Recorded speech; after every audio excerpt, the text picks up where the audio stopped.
Assalamualaikum Kanda Tata Permata. Mau bertanya Kanda, di kampungku kalau bayi harus membayar zakat fitrah pada dukung bayi selama 3 tahun. Oh,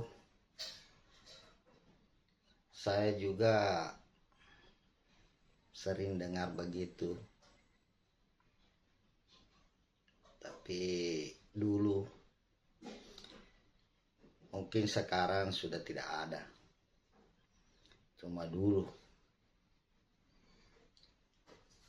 Jadi mungkin orang-orang tua dulu itu ingin mengapresiasi jasa dukun bayi yang mana telah berjasa melahirkan anaknya atau cucunya. Jadi mungkin itu wujud apresiasi dari orang-orang tua dulu. Jadi dia membayar zakat bayi baru lahir itu, membayar zakat ke dukun bayi selama 3 tahun. Istilahnya Devana lepak piktara, begitu istilah bahasa Bugisnya itu. Biasanya kalau sudah 2 tahun baru untuk tahun ketiga, misalnya orang tuanya akan membayar zakat fitrah di masjid. Biasa ada yang bilang, oh depan lepak piktara. Jadi terpaksa yang untuk bayi ini tidak dibawa ke masjid, dibawa ke dukun bayi karena begitu kepercayaannya depan lepak piktara. Sebenarnya begini,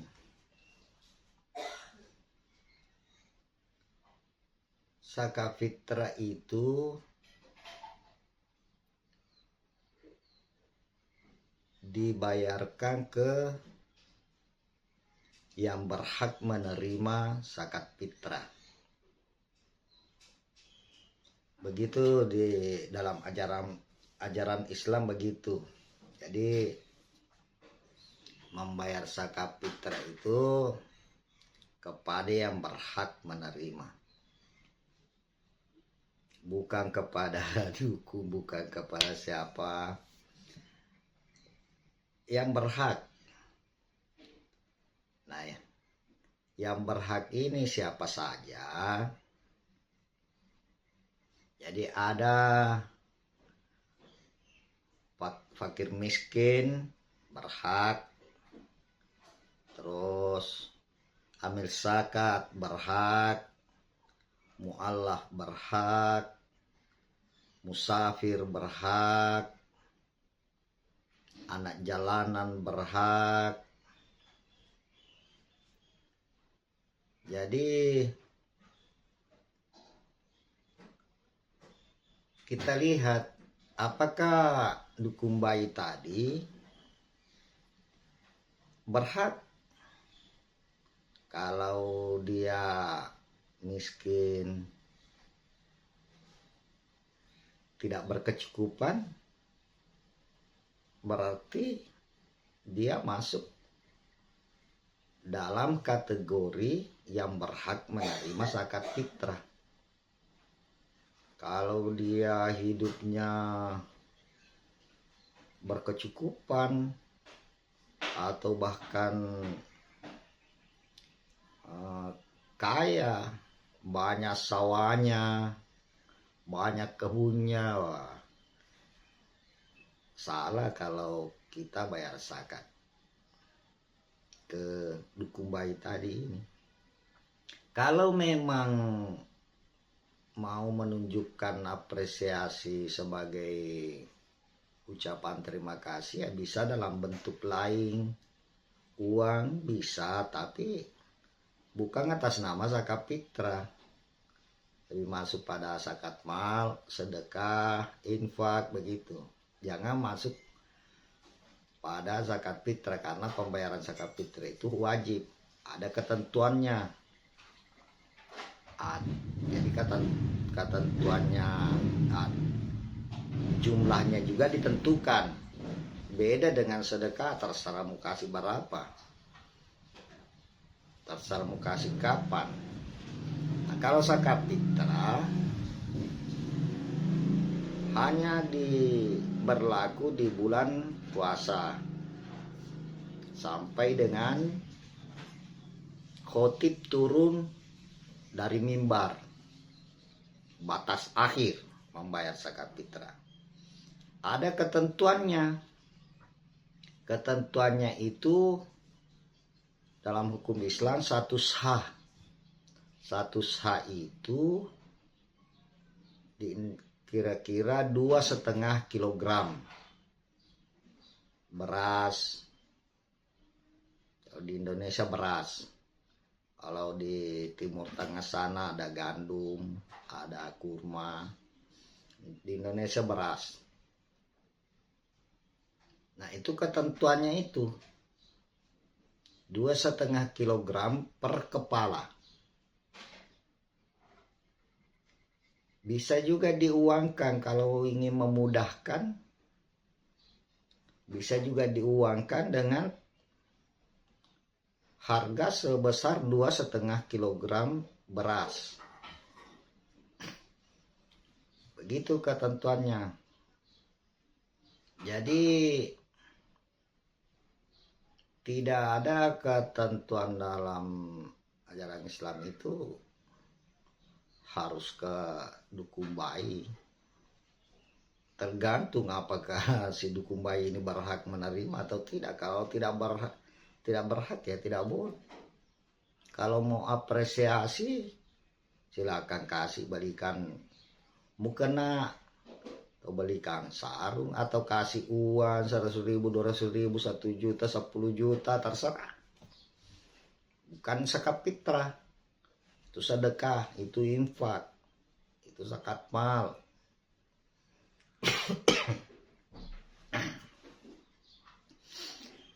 Kemudian ada juga, pernah saya ketemu dengan seorang ibu-ibu, kira-kira sudah umur 60-an ke atas.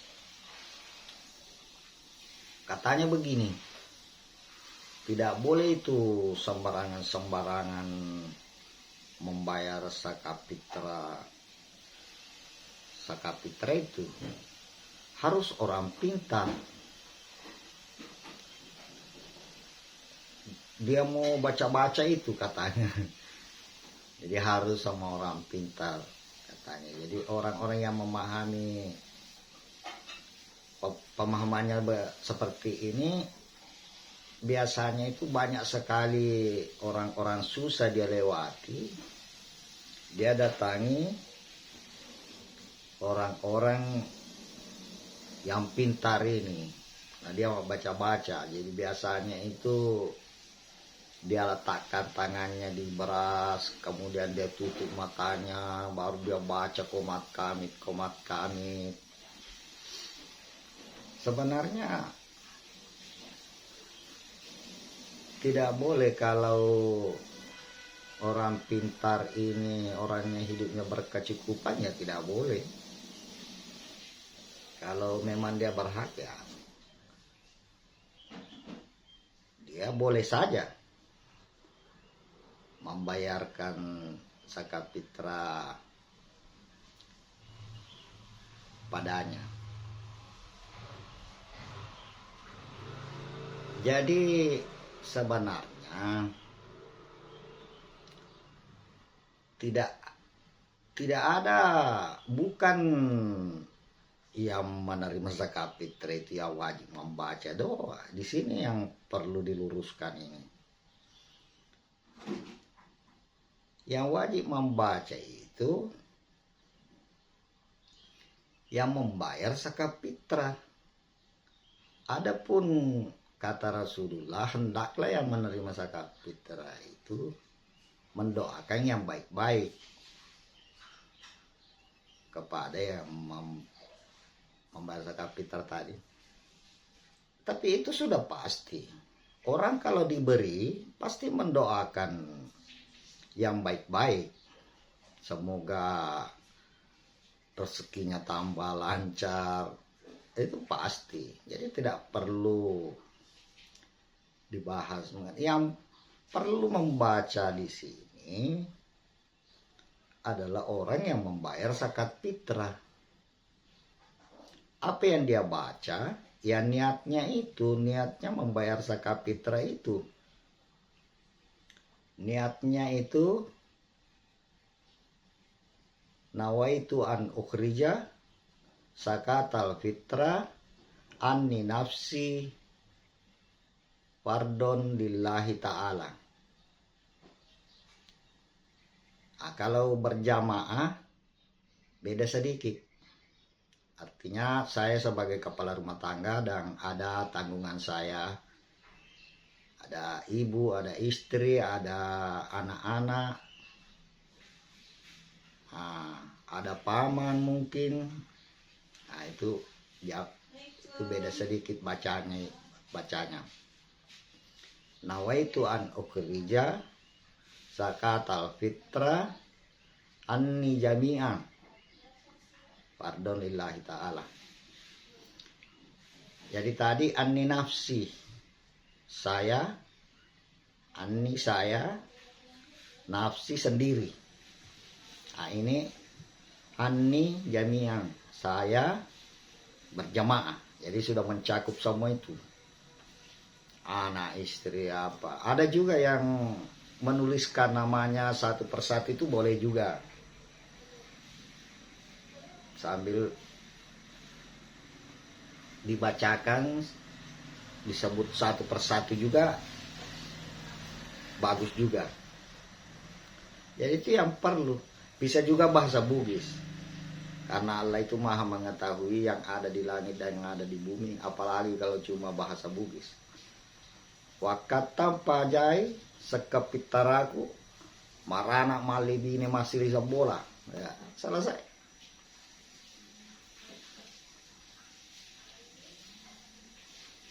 Jadi di situ bukan kepada dukun, bukan kepada orang pintar, tapi kepada yang berhak.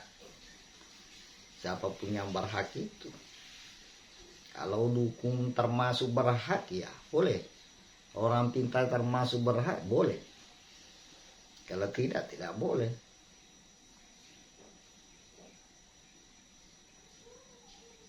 Jadi ada 3 macam, ada 2 macam, ada yang memberi, ada yang menerima. Namanya musaki dan mustahik. Yang memberi, yang membayar zakat fitrah itu, dengan yang menerima.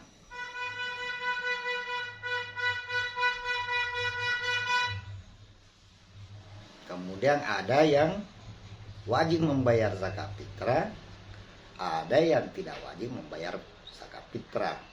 Ada juga berhak menerima zakat fitrah, wajib juga membayar zakat fitrah. Jadi ada 3 golongan. Jadi ada orang yang wajib membayar zakat fitrah itu mulai dari bayi-bayi sampai nenek-nenek, kakek-kakek. Kalau beragama Islam wajib membayar zakat fitrah, tergantung kondisi ekonominya, kehidupannya. Apakah dia wajib membayar zakat atau tidak wajib. Nah, kalau kehidupannya tidak mencukupi, tidak wajib. Kalau tidak punya sumber penghasilan, tidak wajib. Kalau dia punya sumber penghasilan tapi lagi sakit, berarti tidak wajib. Misalnya dia biasanya pergi ke hutan cari kayu bakar, kemudian dia bawa ke kota, dia jual. Tapi karena dia sakit tidak bisa pergi cari kayu di hutan, tidak wajib. Kalau berkecukupan, nah itu yang wajib membayar zakat fitrah. Yang tadi ini tidak wajib, dia malah berhak menerima zakat fitrah. Ada golongan berhak menerima zakat fitrah, tapi tetap wajib membayar zakat fitrah juga. Misalnya amil zakat, karena amil zakat itu masuk sebagai berhak menerima. Mungkin karena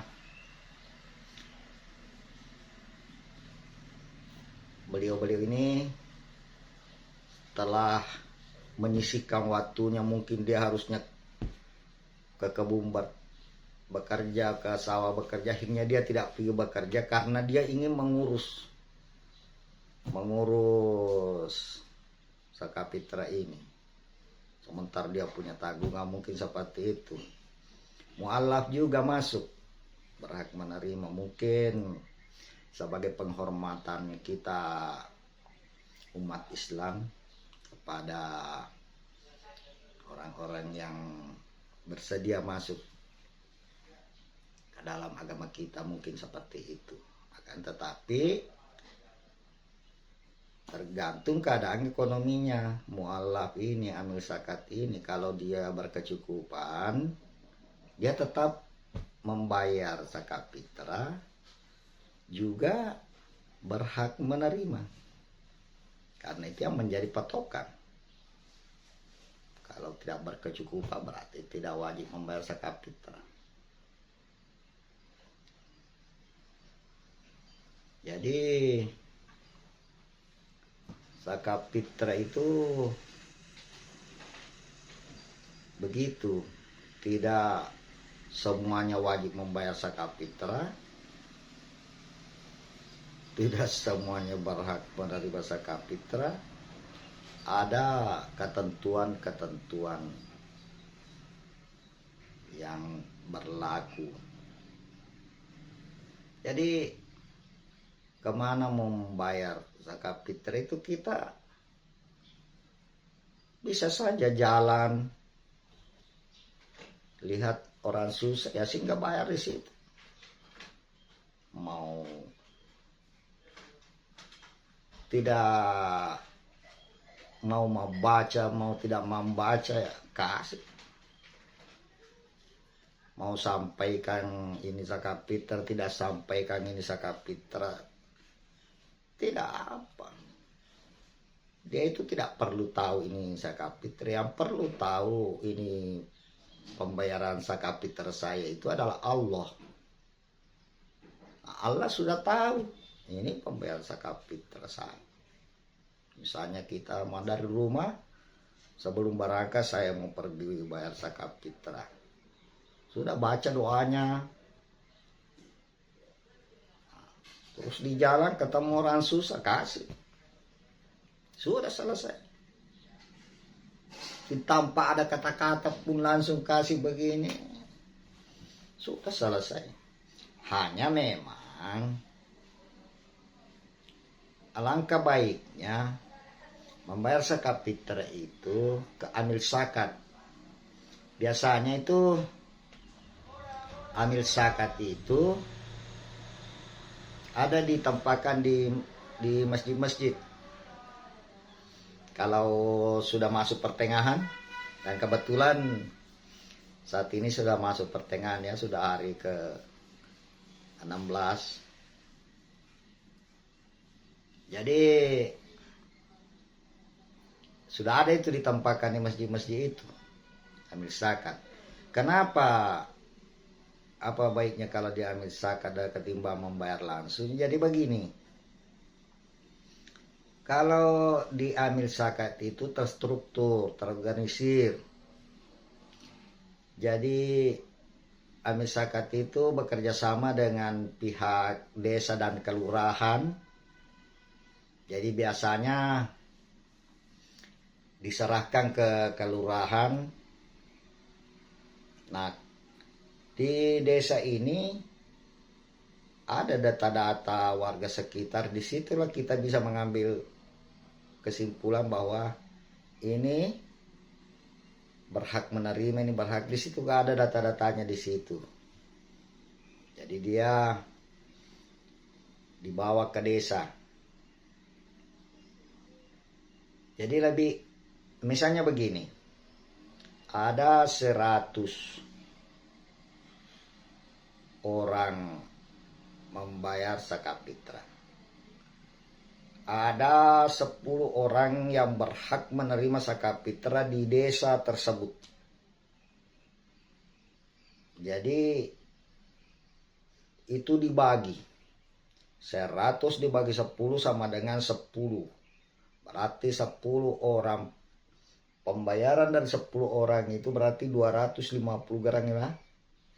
Kan 2,5 kilogram per kepala. Jadi kalau 10, 25 kilogramnya dikasih si A. Nah, 25 kilogram dikasih si B, 25 kilogram dikasih si C. Nah, kalau kita membayar sendiri-sendiri, bisa jadi begini. Ada 10 orang yang berhak menerima.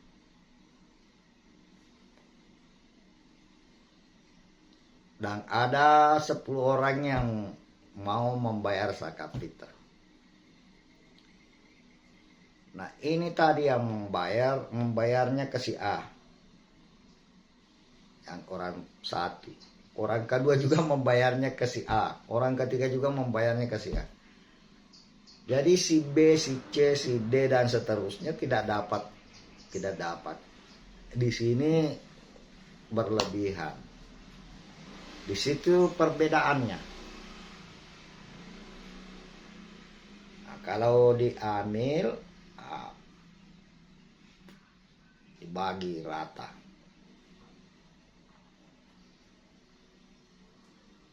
Jadi itu tadi yang baca itu yang membayar zakat fitrah. Apa yang dibaca itu niat itu yang mau dibaca itu.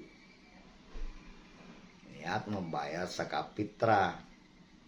Jadi saya dulu pernah jadi amil zakat.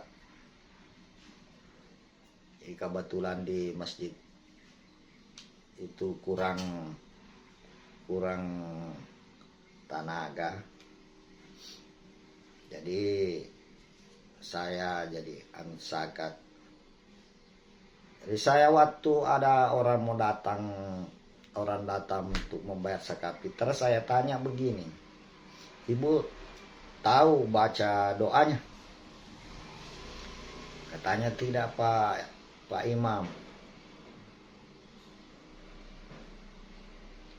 Dia bilang begini, kalau begitu saya membaca, Ibu ikuti saya dalam hati.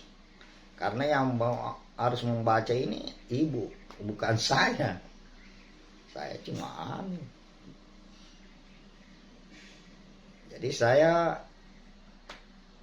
menuntunnya, saya membaca, dia ikuti dalam hati.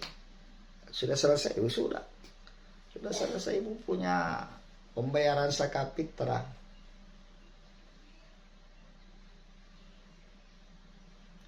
Jadi begitu kira-kira jawaban saya untuk pertanyaan dari Nona Manis hari ini. Mudah-mudahan membantu ya Nona Manis, mudah-mudahan membantu pertanyaan saya, jawaban saya mudah-mudahan memuaskan. Sekian, assalamualaikum warahmatullahi wabarakatuh.